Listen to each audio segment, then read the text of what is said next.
E aí ele disse, se alguém quiser saber se o que eu estou dizendo é verdade ou não é verdade, tem que praticar. Porque se você praticar, você vai ver a realização, a factualização, a concreção de tudo que eu estou ensinando. Porque o que eu estou ensinando é abstrato enquanto você está ouvindo. Mas na hora que você toma a decisão de praticar, você vai ver como isso altera tudo. Deixa eu dar um exemplo que me veio aqui à cabeça. Uma vez, há não tanto tempo atrás, talvez há uns 4 anos, chegou aqui na minha sala para um café da manhã um velho conhecido, com quem eu não tinha amizade, mas ele me conhecia desde que ele era bem jovem. Eu sou talvez umas 2 décadas mais velho do que ele. E de modo que na juventude dele, aqueles 20 anos de diferença faziam uma grande, estúpida diferença entre nós. E ele me ouvia lá na cidade do Rio, ou em Niterói, em outros lugares, e guardava no coração as suas boas impressões a meu respeito. Aí depois foi eleito e se tornou deputado federal, veio aqui para a Câmara dos Deputados, e chegou aqui e começou a encontrar os deputados religiosos, evangélicos, especialmente, muito mais do que os católicos ou espíritas. Aqui tem muito deputado espírita, mas não fazem a bancada espírita.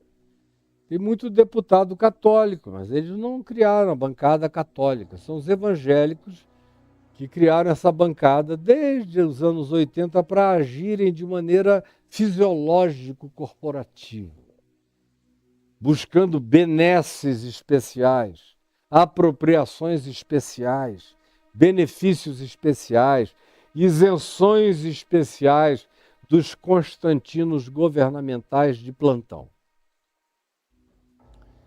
Então, ele viu e encontrou esse pessoal, e quanto mais ele foi convivendo, mais chocado ele foi ficando.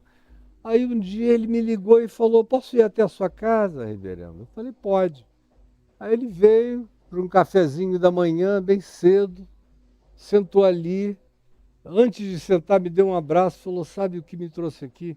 Eu vim querendo dar um abraço no Jesus do bem, porque eu só tenho conhecido os Jesuses do mal.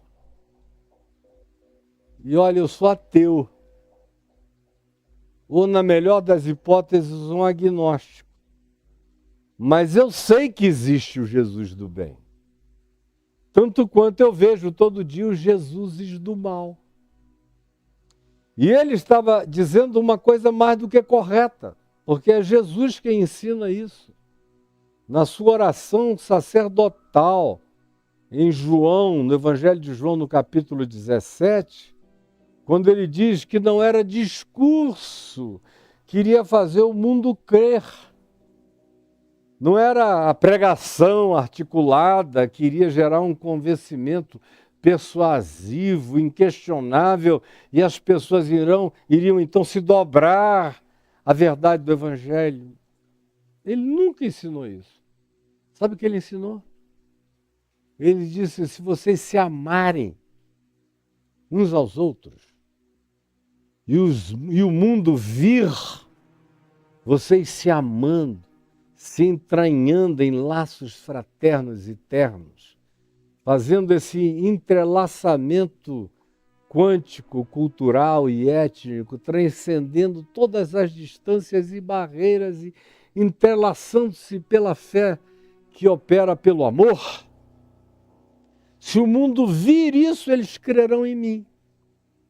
Se eles não virem isso, podem discutir e pregar e gritar, eles não vão crer jamais em nada. Eles vão desenvolver ouvidos mocos e vão se tornar cada vez mais cínicos. Aí, quando ele chegou aqui e me falou isso, eu falei, você está completamente certo. Porque o Evangelho só dá para ser, de fato, constatado como prática. Quando a gente pratica.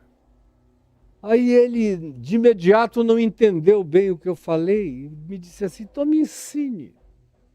me ensine o Evangelho. E ele ficou, de certa forma, esperando uma catequese na direção de uma compreensão, de uma formulação. Ele é pedagogo, é professor, tem um treinamento filosófico muito interessante. Aí eu falei, escuta, você quer mesmo aprender como é o Evangelho? Ele disse, quero.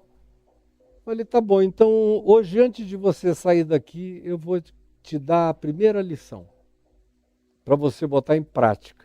Ele falou, tá legal, comemos ali, eu comi minha frutinha, ele comeu o que ele quis, conversamos, atualizamos nossa troca de conhecimentos, impressões e percepções. Aí ele falou, acho que está na minha hora, eu tenho uma reunião 10h30, eu vou ter que sair. Aí eu falei, bom, então guarda a sua primeira lição do Evangelho. Aí ele falou, como é que é isso? Eu falei, olha, Jesus disse, eu vou começar por uma das coisas mais indigestas para você. E ele disse o quê? Eu falei, Jesus disse, amai os vossos inimigos e orai por aqueles que vos perseguem. Isso era o primeiro ano do governo anterior, no meio daquela política de ódio, de guerra, de uns contra os outros. Um negócio nojento que fazia a minha alma ter ânsia de vômito todos os dias, de ver tanto ódio. Como eu nunca pensei que ia viver para assistir no meu país tanto ódio. Falado da cátedra de autoridade com ódios e ódios.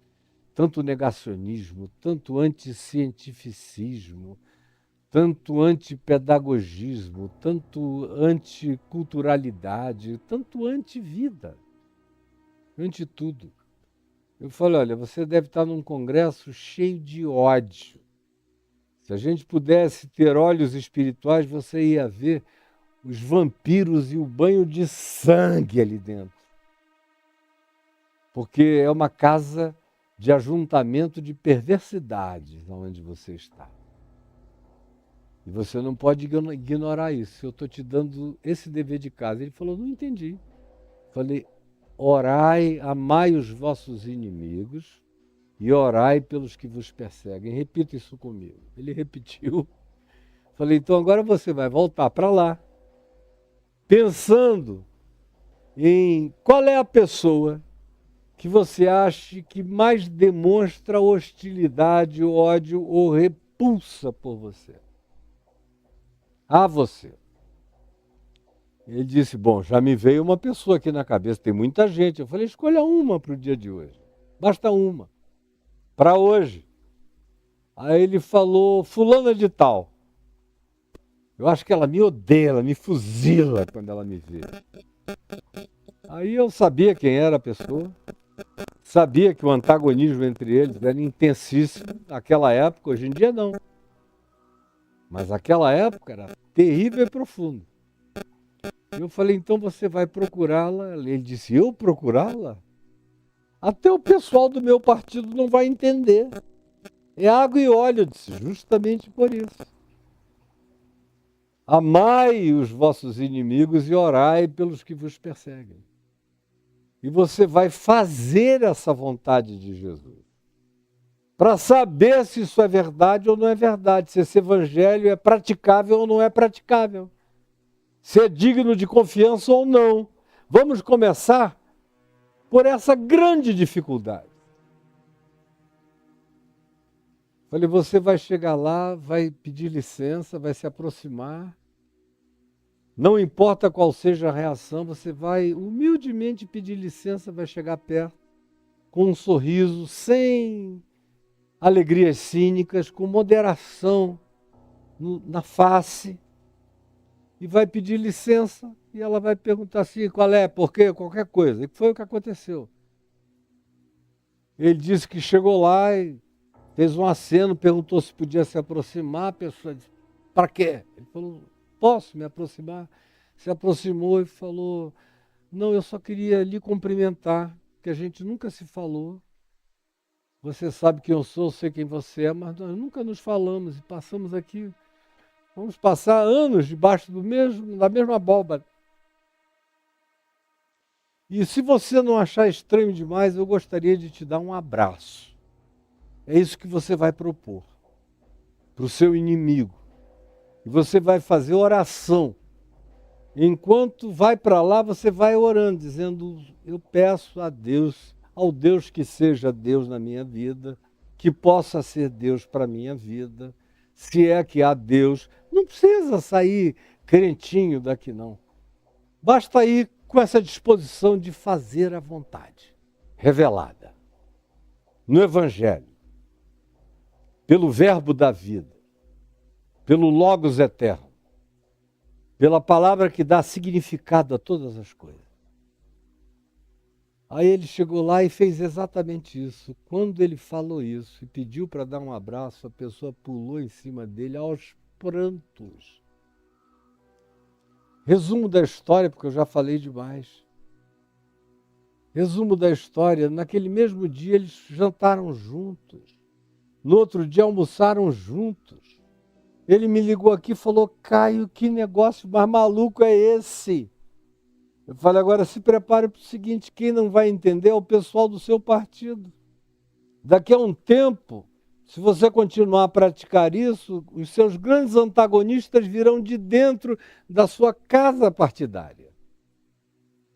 Aí quando chegou a outra semana ele veio, eu falei: você continua com o mesmo dever de casa para praticar. Pensa num outro cara agora. Já que a fulana virou tua amiga, de diálogo, vocês estão trocando opiniões para votarem de maneira conjunta, embora façam parte de grupos tão diametralmente opostos, estão descobrindo as convergências possíveis de vocês.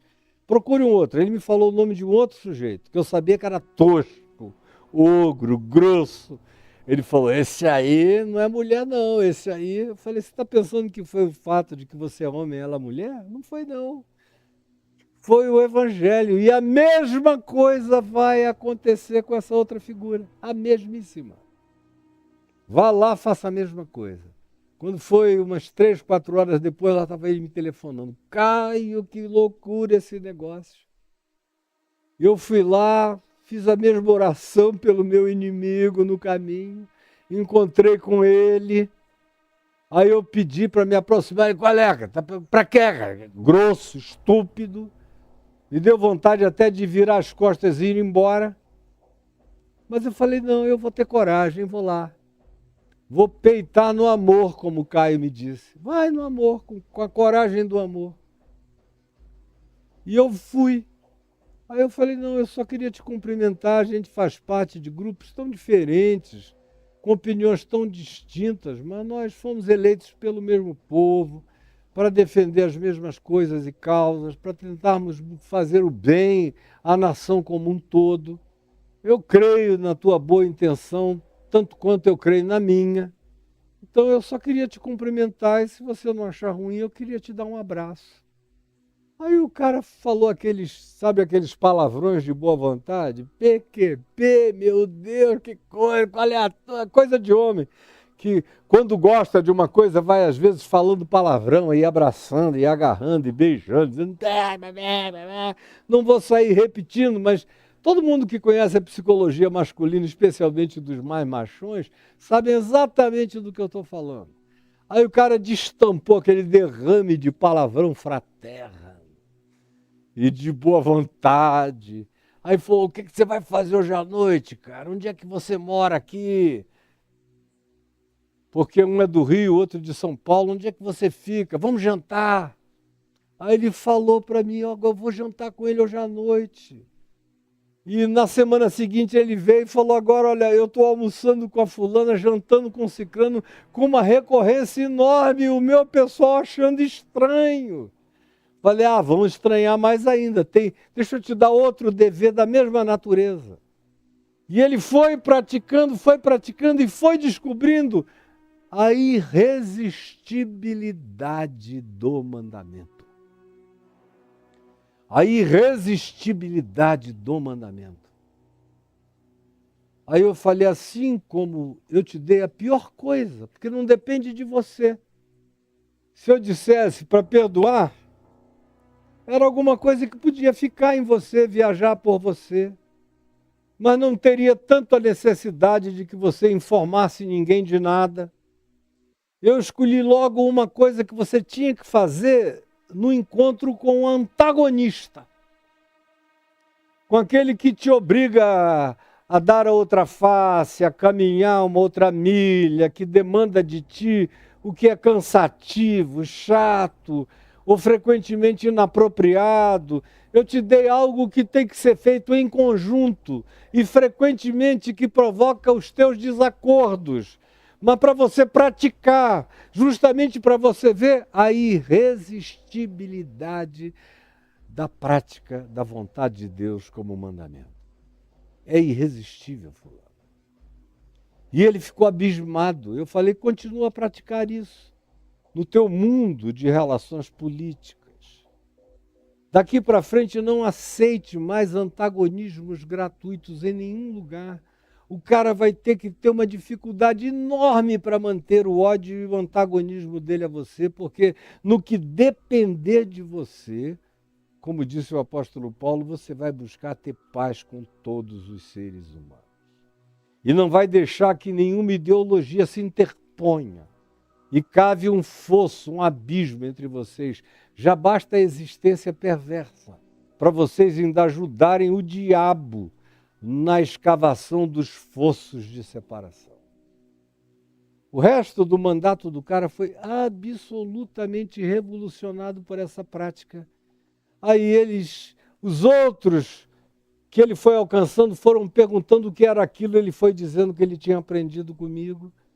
Aí eu comecei a ser solicitado pelos outros, eu fui ensinando aos demais.